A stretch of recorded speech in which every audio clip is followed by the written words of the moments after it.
Bem, meus queridos amigos e irmãos, muito boa noite.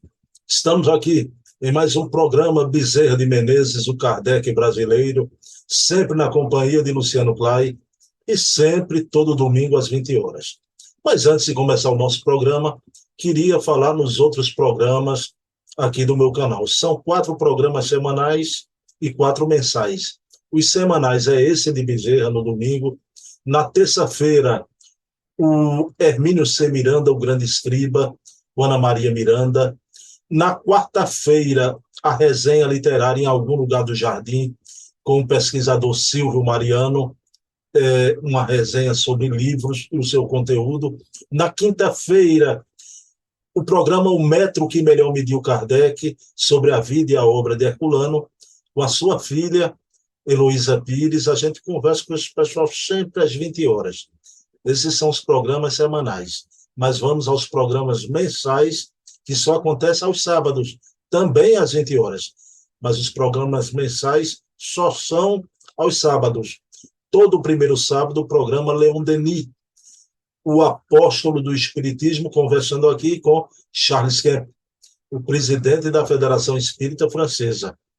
Todo segundo sábado, conversamos aqui com o querido César Perry de Carvalho, ex-presidente da FEB e da UGE, sobre suas memórias e também memórias do movimento espírita brasileiro. Ele que conheceu o movimento espírita por dentro. No terceiro sábado, com Adair Ribeiro, o querido curador do Museu Allan Kardec Online, o programa Portfólio Fontes Primárias. Às 20 horas, é um programa sobre documentos, fontes primárias, de Kardec, da época de Kardec, com assinatura, letra de Kardec, dos médios. É um programa documental maravilhoso. E no quarto sábado, temos o programa O Eco da Imprensa Espírita, o Leonardo Marmo Moreira, articulista da revista Reformador e da revista O Consolador. O programa repercute tudo o que sai na imprensa espírita do Brasil naquele mês. O Eco da Imprensa Espírita. É o nosso programa com maior visualização. Isso posto, vamos elevar o pensamento a Deus, agradecer ao nosso Pai de bondade infinita por mais essa oportunidade de conversar com o Clay. Hoje um programa especial, um programa de efeméride. Então, pedindo permissão a Jesus, a quem tudo devemos, iniciamos o nosso programa da noite de hoje. E sem mais demora, vou colocar o Clay aqui com vocês. Bem, pessoal, sem mais delongas, olha lá, Luciano Clay com a gente. Meu querido amigo Luciano Clay, a quantas andas? Hoje é um programa especial. A gente está no passado, não é? Para esse pessoal que está nos assistindo, né? Eles já estão no nosso futuro, não é? Porque esse programa a gente gravou no dia 29 de agosto, terça-feira passada, porque decidimos gravar na data de nascimento de Dr. Bezerra de Menezes. Mas vou dar boa noite a Luciano, já dizendo, Luciano, que data, hein? Muito especial, meu filho. Muito grato a Deus por me dar a oportunidade de ser um dos pesquisadores da vida desse homem admirável, Dr. Bezerra de Menezes. E realmente foi um dia assim, muito feliz. Curiosamente, embora ele seja o aniversariante, nós tivemos a oportunidade de receber, ao longo do dia, vários amigos do Brasil e fora do Brasil, entrando em contato conosco, mandando mensagens, porque lembram agora do trabalho sobre Bezerra de Menezes e, obviamente, sintonizados com essa data que hoje é parte da história do Espiritismo em nosso país e no mundo. Então, muito grato, querido, pela sua sugestão de gravarmos esta live exatamente no dia do seu aniversário de nascimento. Engraçado que a gente divulgou as coisas durante a semana, né? Mas eu acho que todo mundo estava estranhando, né? O Bruno não coloca nada de Bezerra, eu deixei isso aqui exatamente, pessoal, né? A gente nessa domingueira, a gente mergulha nessa psicosfera. Luciano, vamos lá, não é? Bezerra de Menezes, ele praticamente fundou a FEB, né, Luciano? Mas ele não quis ser o seu primeiro presidente. Né? Vai ser depois, já. Eu queria que você pontuasse a importância de Bezerra para o nascimento do próprio movimento espírita brasileiro, Luciano, porque as pessoas, às vezes, criticam Bezerra pelo religiosismo, né? Mas eu tenho, chego a dizer, Luciano, que se não fosse o doutor Bezerra de Menezes, não teríamos nem a FEB. E sem a FEB, hoje é muito fácil, mas sem a FEB, o parque gráfico que viria depois, a gente teria uma doutrina aqui muito fragilizada. Que importância tem esse espírito para o movimento espírita brasileiro? Tremenda importância, Bruno. Você foi muito feliz na sua colocação, e embora o doutor Bezerra de Menezes não tenha participado efetivamente da fundação da Federação Espírita Brasileira, porque é um fato curioso, e os próprios companheiros da FEB sabem disso, que a federação, de fato, ela foi fundada no dia 27 de dezembro, 2 dias depois do Natal, de 1883. Nós já apresentamos até essa informação a alguns companheiros, porque tempos depois a FEB passou a celebrar o seu aniversário de fundação em janeiro, às vezes dia 1º, depois passou a ser dia 2 de janeiro de 1884. Isso posteriormente. Então, quando você pega todos os livros de época, os jornais, os almanaques, como o Almanaque Lamer, de onde obtivemos muitas informações, vem lá a data de fundação como 27 de dezembro de 1883. E pelas nossas conversas domingueiras aí, já há bastante tempo, nós vimos que o Dr. Bezerra de Menezes se aproxima do espiritismo de forma mais efetiva a partir do início da década de 80, quando tem a cura da dispepsia de natureza nervosa, a cura da companheira dita pelos médicos de seu tempo como sendo portadora de uma tuberculose, o espírito diz que não foi, aí ele começa a se aproximar da Casa Marte do Espiritismo, e já em 1883, quando o Reformador ainda não era um órgão informativo da FEB, ele será depois, graças ao desprendimento de Elias da Silva, português que fundou o referido periódico, que ainda hoje circula entre nós, ele já apresentava por primeira vez em fevereiro de 1883 aquele belíssimo artigo em homenagem à sua mãezinha, desencarnada no ano anterior, 6 meses antes dele fazer o comovente texto intitulado As Mães. Então, ele não participa, seu nome não está na ata de fundação da Federação Espírita Brasileira, mas ele ali já estava interagindo com os companheiros. Agora, o mais interessante é que, mesmo antes de participar da FEB, é preciso dizer que o Dr. Bezerra de Menezes, que somente em 1886 assume definitivamente o seu compromisso com o movimento espírita e passa a se dedicar com mais afinco, ele já tinha essa consciência do trabalho federativo. E antes até da FEB, ele já participava de uma outra agremiação que coexistiu com a Federação Espírita Brasileira. Aliás, as duas chegaram a funcionar nos anos 1890 no mesmo prédio, que foi o Centro da União Espírita do Brasil, juntamente com outros companheiros, entre os quais o célebre professor Afonso Angeli Torteroli. Então, o doutor Bezerra de Menezes participava com muitos companheiros desse centro que tinha como propósito original realmente federar, organizar o movimento espírita nacional que nascia particularmente no Rio de Janeiro. Esse centro vai sofrer algumas mudanças, sobretudo a partir de 1894, por causa da ação de Torteroli e de outros companheiros que mudam seus estatutos para dar uma melhor organização à instituição. O doutor Bezerra de Menezes vai fazer parte da direção dessa instituição, até que, aí sim, já em 1889, até o ano seguinte, ele, por conta dos seus inúmeros compromissos, deixa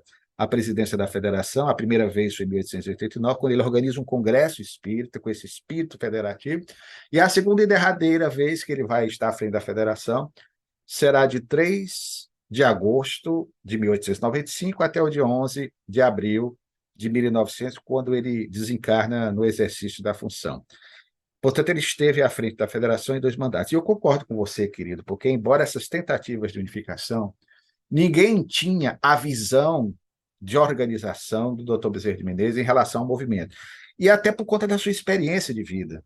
Lembremos que, quando foram buscar o Dr. Bezerra de Menezes, isso é fato, para assumir por segunda e derradeira vez a presidência da federação, era o nome unânime entre os seus pares na FEB, porque a FEB, recém-fundada, estava passando por momentos de muita turbulência, de natureza material, sobretudo. Ela estava, usando a expressão metafórica, só sobrando. A instituição ia naufragar.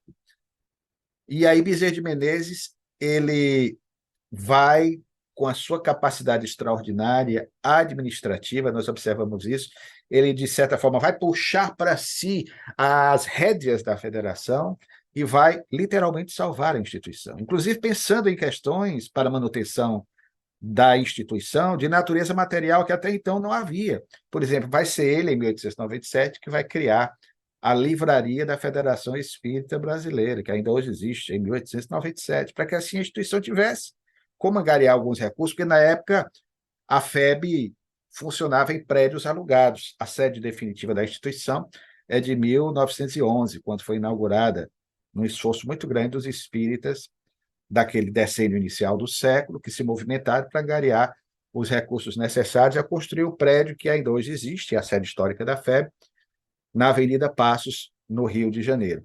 Então, o doutor Bezerra de Menezes cria a Livraria da Federação Espírita Brasileira, acerta com Pierre Gaëtan Lemarie para que o mesmo cedesse os direitos autorais de publicação em língua portuguesa das obras fundamentais do Espiritismo, e vai ser, portanto, graças a essa ação do Dr. Bezerra de Menezes, além do seu empenho constante, conforme já falamos noutra oportunidade, de redigir desde 1887, nas páginas dos principais jornais laicos do Rio de Janeiro, então capital do Império, e a partir de 1889, capital da República, porque ele começa a escrever no Império, em 1887, em outubro daquele ano, e prolongar-se-á até abril de 1900, quando ele desencarna. Ninguém tinha essa informação, nós descobrimos no jornal Gazeta da Tarde, ele publica o seu último artigo pouco tempo antes de retornar exitoso, vitorioso ao mundo espiritual. Os artigos da célebre coluna Estudos Filosóficos, seus estudos semanais com a população carioca. Então, querido, realmente eu concordo com você. Não fosse o doutor Bezerra de Menezes, com esse trabalho profícuo, e, sobretudo, voltando ao cerne da sua questão, que é o mais importante, o realce do aspecto moral do Espiritismo, que ele percebia, como Allan Kardec percebeu a partir de 1862 e mais em 1863, quando já antecipava nas leituras que fazia. É bom acompanhar a evolução do pensamento kardeciano de 1855 até quando ele lança 9 anos depois, o Evangelho segundo o Espiritismo, pela necessidade premente de tentar tornar o coração dos nossos antepassados do movimento, que às vezes se digladiavam por discussões pueris, discussões que não levavam absolutamente nada. O doutor Bezerra de Menezes tem essa percepção, e aí sim ele resolve enfatizar o aspecto moral, ou como queira, o aspecto religioso do Espiritismo. Se não fosse essa sua percepção, se não fosse essa sua opção, o Brasil, muito provavelmente, hoje não seria o maior país espírita do mundo. Luciano, nesse programa, na data do aniversário do doutor Bezerra, a gente vai conversar mais sobre o aspecto moral, mas ainda uma pergunta. Os dados biográficos a gente vem fazendo ao longo do tempo, em programas passados, e vamos fazer em programas futuros, continuar a pesquisa, a biografia de Bezerra. Você citou Ângelo Torteroli. Também fizemos um programa longo, não é? Sobre Torteroli, as questões de como seria, não é? E toda aquela suposta rivalidade que aventam entre os dois. Mas a minha pergunta para você, Luciano, com palavras breves, para a gente ir para a parte moral desse grandioso espírito. O aspecto moral e essa religiosidade de Bezerra, porque hoje é tão mal visto, e a injustiça que se comete, Luciano, do Bezerra de Menezes ser o responsável pelo rustenguismo no Brasil. Como é que o historiador vê isso? Será um grandíssimo anacronismo daqueles que levantam essa questiúncula? Você disse muito bem. Ele é mal visto, mas por uma minoria. Ele é bem visto por uma maioria. A maioria esmagadora de adeptos do Espiritismo no Brasil reconhece a ação missionária ímpar de Bezerra de Menezes. Na sua pergunta, querido, eu gosto muito de conversar com você, porque você já antecipa em grande parte o que facilita a resposta do entrevistado, você já facilita fazendo aí o questionamento e dando, nas entrelinhas da pergunta, a sua própria resposta, quando você cita a palavra anacronismo. A falta de relativização, muitas vezes, dos pesquisadores contemporâneos, de entender os personagens da história como homens de seu tempo. E eu digo isso em relação a todo e qualquer personagem, já comentamos também em outros momentos com você. Nós só podemos compreender a ação missionária de Paulo de Tarso se entendermos Paulo como um homem de três culturas, um homem que era de Tarso, portanto, de cultura grega, um homem que foi cidadão romano por um edital de Júlio César, então tinha uma visão ampla do que acontecia na civilização romana, e um homem que também era do mundo judeu. Então você tem que entender o Paulo e relativizar, e não querer que Paulo pense como hoje nós pensamos.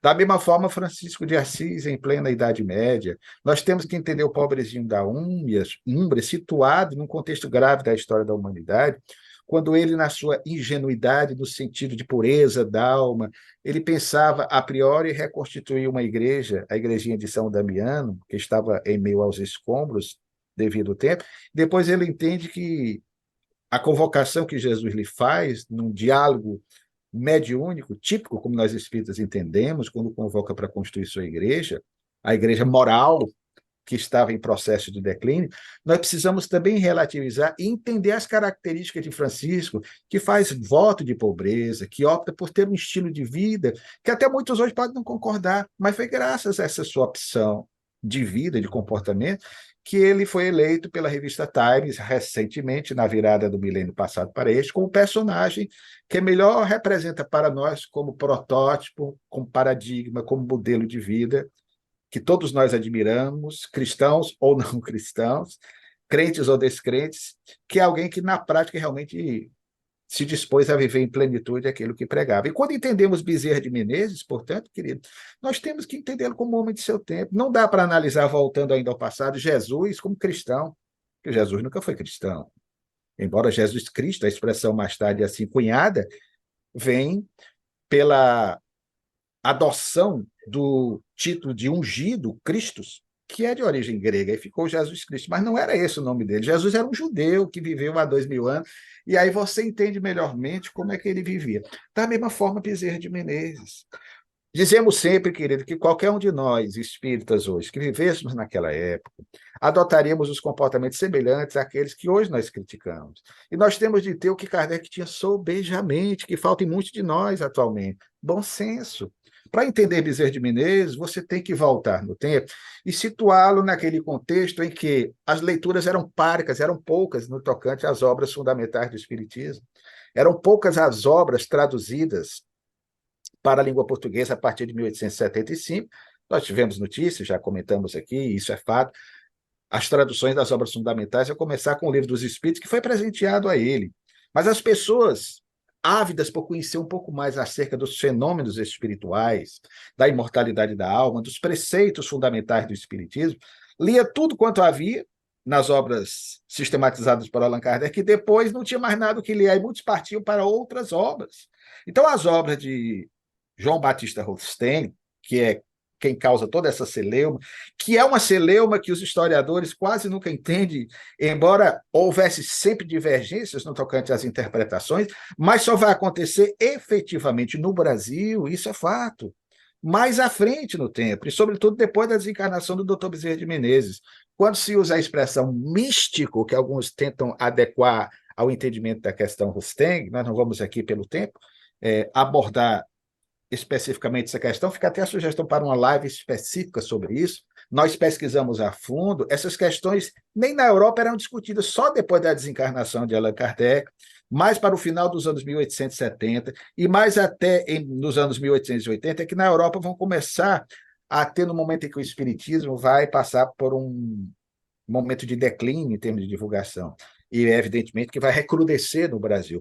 Então, somente a partir do início do século XX é que essas questões vão se tornar mais acirradas. Agora, é fato que Bezerra de Menezes lia essas obras, Ele aceitava as obras de Rustem, porque ele valorizava o que tinha na obra. Eu nunca li os quatro evangelhos, sinceramente, meu irmão, nunca li, e por isso eu não tenho uma opinião fundamental em relação aos outros aspectos. O que se discute em relação aos quatro evangelhos é em relação à questão da evolução em linha reta, que é uma questão polêmica, e a questão do corpo fluídico de Jesus, que não é propriamente uma invenção de Rustem, porque já na época dos cristãos primitivos, o docetismo era uma tese que isso aí discutiam, né? Que Jesus tinha uma aparência diferente. Eu não entro no meio da questão, não quero discutir isso aqui, que leva tantas pessoas a polêmica, mas doutor Bezerra de Menezes vinha de uma tradição católica, é perfeitamente possível que ele compreendesse e aceitasse, como muitos vultos do espiritismo, mesmo posteriormente, aceitam. Agora, o mais interessante, e é o que me causa surpresa, não defendendo a tese, repito, eu não conheço, não sou rustanguista, eu sou, não gosto dessa expressão, mas a expressão cunhada no passado, que hoje é redundante, eu sou, se puder dizer, kardecista pelos que eu me guio em relação aos preceitos da doutrina organizada pelo professor Hipólito Leão de Elizar Rivaio, o nosso Allan Kardec. Mas o que me causa surpresa é que aqueles que são ditos rustanguistas, e eu observo como historiador, eles são, em termos de comportamento, os mais evangelizados. Nós não temos os rustanguistas, aí cito o exemplo de Antônio Bittencourt, de Antônio Luiz Saião, de Francisco Leite Bittencourt Sampaio, de Frederico Júnior, eram pessoas extremamente afáveis, pessoas que não estavam preocupadas com essas celeumas, com essas polêmicas. Aqueles que vêm depois é que vão, de certa forma, atiçar um pouco essa confusão, esse contubérnio, essas divergências que vão acontecer no movimento espírita. Mas a grande discussão na época do Dr. Bezerra de Menezes era em relação às divergências interpretativas no tocante ao espiritismo eminentemente como ciência e o espiritismo como religião. Esses que assim pensavam, não por serem rustanguistas, eram adjetivados pejorativamente de místicos, entre os quais o Dr. Bezerra de Menezes. Então, as discussões foram nesse sentido e que precisam ser melhor entendidas, principalmente, como você colocou, pelos pesquisadores, pelos historiadores dos nossos dias. Eu queria que você, com a tua sensibilidade, não é, com teu amor a Bezerra, falasse sobre esse espírito, o raio de ação de Bezerra de Menezes hoje, espírito desencarnado. Meu querido Luciano Clay, o Bezerra está presente na mediunidade de todos os grandes médiuns que pontificaram na história do espiritismo no Brasil, né? Chico, Divaldo, Ivone Pereira, pelo amor de Deus, né? Aquela beleza de acerto de Bezerra com Charles, trazendo o espírito Ruth Carolina aqui para a psicosfera do Brasil para reencarnar, e ela mais tarde reencarnada, a grande dama da mediunidade do Brasil. Luciano, eu percebo um preconceito nos estudiosos, até eu me coloco como incluso, né? E você também, a gente gosta muito da parte de memória, de pesquisa, outros da parte doutrinária, quando aborda a questão no tocante às cirurgias espirituais. Agora, é inegável o raio de ação desse espírito formidável no campo da cura, da medicina espiritual. Vou citar um exemplo lá, Frei Luiz, no Rio de Janeiro. Não é? Então, um exemplo só. Então, agora eu percebo que quando se fala nisso, a gente fala baixinho, para não falar em cirurgias, em curas espirituais, eu acho de um preconceito, até de uma certa ignorância.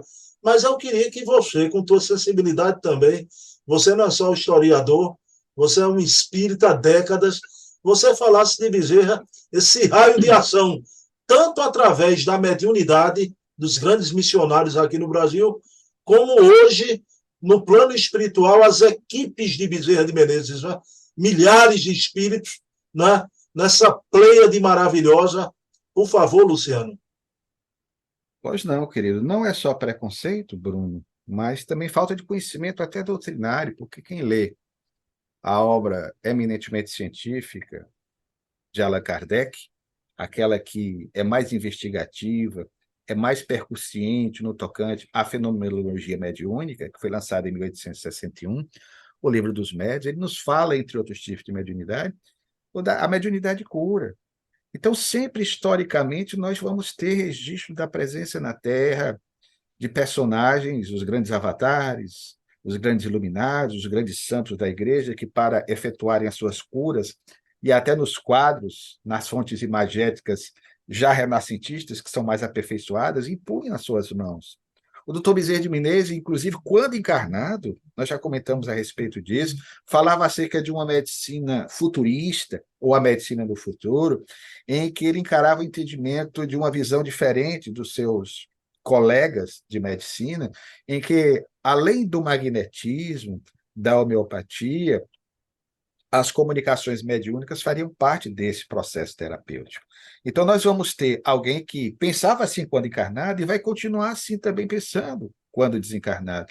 Inúmeros foram os médios pelos quais ele atuou para trazer mensagens que curam, porque também tem esse aspecto. As mensagens do Dr. Bezerra de Menezes não são mensagens que instigam a polêmica, a vaidade, ao ódio, são mensagens eminentemente terapêuticas. Eu, quando leio uma mensagem do Bezerra de Menezes, via Dona Ivone do Amaral Pereira, poderíamos citar a Zilda Gama, que é até anterior, Aura Celeste, igualmente, mais recentemente Divaldo Pereira Franco, José Raul Teixeira, esse irmão muito amado, que tem uma gratidão, um carinho muito grande por Dr. Bezerra de Menezes, e agora, recentemente, o Raul nos colocava, um depoimento belíssimo, está disponibilizado na internet, que quando do seu acidente vascular cerebral, que todos conhecem do movimento espírita, saindo do Brasil para os Estados Unidos, que ele literalmente apaga e foi levado de imediato ao hospital, uma das primeiras personagens que estão lá tentando lhe dar o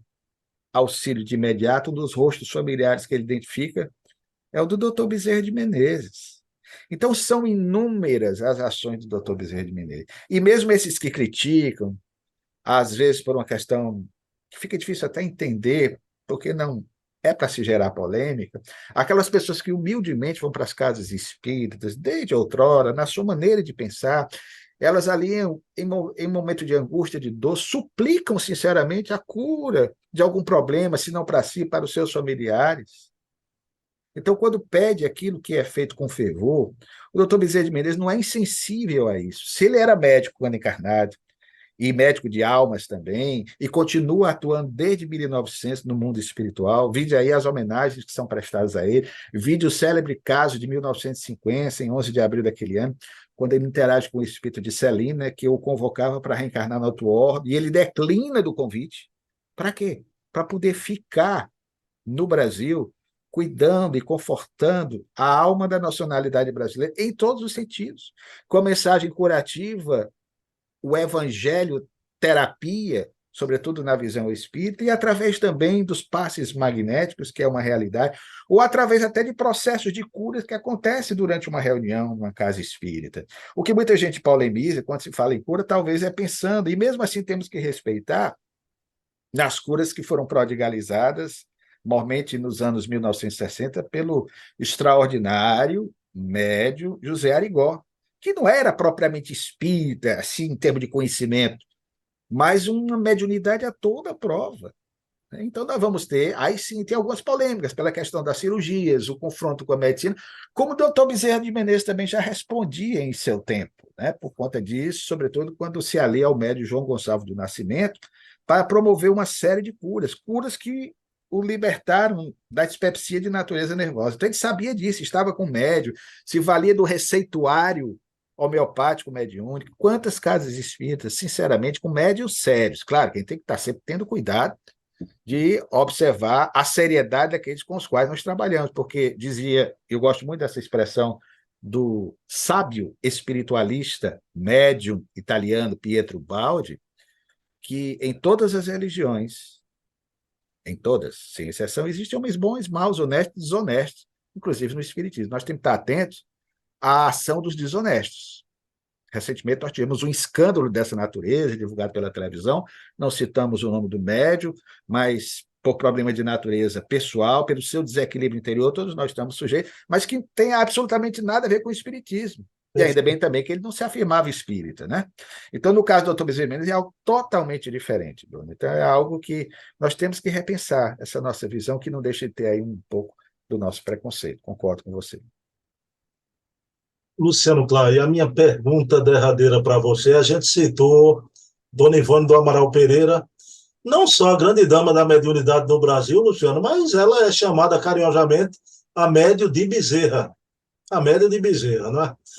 Luciano Clay, esse espírito que esteve aqui na Terra, aí no seu Ceará, nasceu no seu Ceará, ele foi político, e um político de mão cheia com gosto. A gente viu que não é verdade aquela coisa que ele abandonou a política, como muitos aventavam, né? Mas, Luciano, a gente sabe que o Bezerra de Menezes era um homem de baixa estatura, embora com essa força moral, né? Esses olhos verdes, era de baixa estatura. Luciano, de todas as reencarnações, e isso é um ponto basilar da nossa doutrina, é um princípio básico.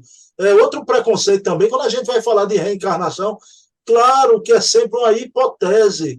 A gente não pode ter chancelar de forma definitiva, absoluta, mas pela mediunidade séria de Dona Ivone do Amaral Pereira, o Bezerra de Menezes teria sido o Zaqueu. E a gente vê simetrias, né, que apontam realmente, né, uma possibilidade grande realmente do Bezerra ter sido o Zaqueu. Né? O historiador aceita. Eu, por exemplo, no passado eu achava que ele seria Lucas, o médico grego, secretário do apóstolo Paulo, pelo amor entranhado a Maria Santíssima. Mas ao longo do tempo, realmente, me parece hoje mais lógico a hipótese do Zaqueu. Como é que o historiador pensa sobre essa afirmativa da grande médium, a médium de Bezerra, Dona Ivone do Amaral Pereira? Bezerra não subiu um sicômoro aqui no Ceará, mas deve ter subido lá na época do Cristo, Luciano. Aqui seria um cajueiro, né? Mas, querido, essa é uma das informações que particularmente eu aceito, porque Dona Ivone, você citou bem, foi a médium de Bezerra de Menezes, com vários romances, ela tinha um vínculo pretérito de uma encarnação transata familiar com o próprio doutor Bezerra de Menezes. Então, era uma comunhão intensa entre os dois, psiquicamente falando, mediunicamente. Então, não seria de se estranhar que a revelação feita pelo espírito de Leão Tolstói, que é quem diz a ela que o doutor Bezerra de Menezes fora o mesmo personagem que convivera com Jesus, estivesse há 2000 anos na Palestina. Para ser um espírito do quilate, da grandeza moral de Bezerra de Menezes, e para a missão extraordinária que viria séculos à frente a empreender no Brasil, sobretudo para dar cumprimento em nossa pátria da concretização da promessa profética de Jesus, conforme anotada no texto de João, acerca do advento do Consolador prometido, Jesus não poderia ter enviado alguém que, de repente, não tivesse estado pessoalmente com ele. Alguém que fosse vou usar a expressão, do seu staff, da sua convivência, do seu grupo mais direto de diletos trabalhadores. Como ele enviou até a Francisco de Assis, que, embora haja divergências, mas é hoje também quase unânime entre todos nós entender que ele era o discípulo dileto do coração de Jesus, João, o evangelista. É muito lógico isso, embora eu fique sempre, claro, como disse para você, com um pé atrás em relação a revelações no tocante a reencarnações, porque nós saímos aí espalhando mil e uma coisas, que o fulano foi isso, foi isso, foi isso, foi isso. Aí tem toda uma carreira de encarnações transatas que nem sempre corresponde, a não ser que seja um trabalhador criterioso, sério, como foi Hermínio Miranda, que fez todo um trabalho de pesquisa nesse sentido. Mas no caso do doutor Bezerra de Menezes, querido, eu aceito essa tese da Dona Ivone, aceito a informação que Chico Xavier também, porque foi Chico Xavier, nos passou que ele foi um dos personagens incertos no romance Ave Cristo, naquela fase heróica da implantação da boa notícia e de perseguição atroz aos cristãos, nos primeiros séculos da divulgação da mensagem eloquente do Evangelho, e aceito, portanto, que ele tenha sido Zaqueu, que é um personagem que nos encanta. Essa tese de Lucas, há muito tempo, quando nos iniciávamos no Espiritismo, eu já tinha escutado, mas achava estranho, primeiro, porque eu não sabia de onde ela vinha. Porque diziam, e a tradição assevera, não de forma comprovada, mas pelo que se percebe nas entrelinhas do Evangelho de Lucas, que ele é um dos poucos a descrever de forma minuciosa alguns processos de cura de Jesus, que ele teria sido, portanto, um médico de origem grega. Embora isso não esteja claro, as tradições cristãs primitivas assim colocam, mas Lucas foi de uma importância muito grande, o braço direito de Paulo, foi uma espécie de evangelista, não só de Jesus, mas do próprio Paulo, é quem vai ali anotando, Emmanuel atribui a ele, e particularmente cremos nisso. Hoje, boa parte dos historiadores também aceitam que ele é o autor do livro Atos dos Apóstolos. Então, nós vamos ter nessa narrativa de Atos dos Apóstolos também falando um pouco dos primeiros seguidores de Jesus, e entre os quais o pequenino Zaqueu, fisicamente falando, que numa humildade extrema, que foi, de certa forma, escarnecido em seu tempo, rejeitado pelo fato de ser um publicano, mas um homem fiel aos princípios da sua fé, do judaísmo, e que tinha um desejo ardente de ver Jesus passar, mesmo que de longe, porque ele reconhecia em Jesus o Mexiá, o Messias, que o povo esperava, diferentemente de muitos. E na fé sincera daquele homem que tentou romper a muralha humana que se acotovelava para ver Jesus, quando Jesus chega à sua cidade, a célebre cidade das Palmeiras, o centro econômico da Palestina, que era Jericó, aquela mítica cidade que, segundo a lenda do povo, houvera no passado Josué, braço direito de Moisés, feito tombar as suas até então inexpugnáveis muralhas, nós vamos ter ele não conseguindo passar pela muralha por conta da estatura, mas foi agraciado, mercê da misericórdia divina, certamente, com a agilidade que todos os baixinhos têm, aquela agilidade, eu não diria nem primata, né, para não dizer soinho daqui do Nordeste, mas para ficar mais chique, felina, como um gato, ele sobe no sicômoro, projeta-se num galho, e vê Jesus que, de repente, capta por certo seus pensamentos,